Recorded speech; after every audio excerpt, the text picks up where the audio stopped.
In today's video, I'm going to show you how to factory reset a Bose soundbar. This works for models like the 300, 500, 700, and 900. The great thing about Bose soundbars is that they share a similar system, which means the reset process is almost identical across all models. Let's get started. First, let's talk about a soft reset. To do this, power on the soundbar. Press the power button for a few seconds to turn it off, and then unplug it from the power outlet. Once unplugged, disconnect all cables from the soundbar, including the HDMI, optical, and USB cables. Wait for a few seconds before plugging everything back in.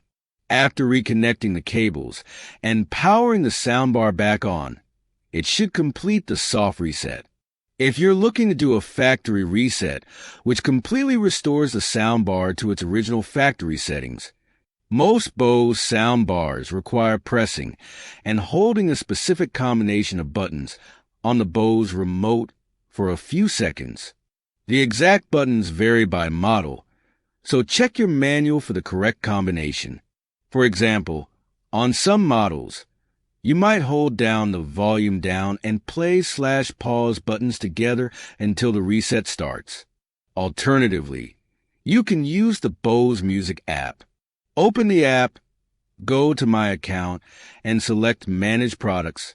Tap Edit, then tap the circle next to your product and select Delete. Once removed, you can set up your soundbar as a new device. This is another way to reset it to factory settings.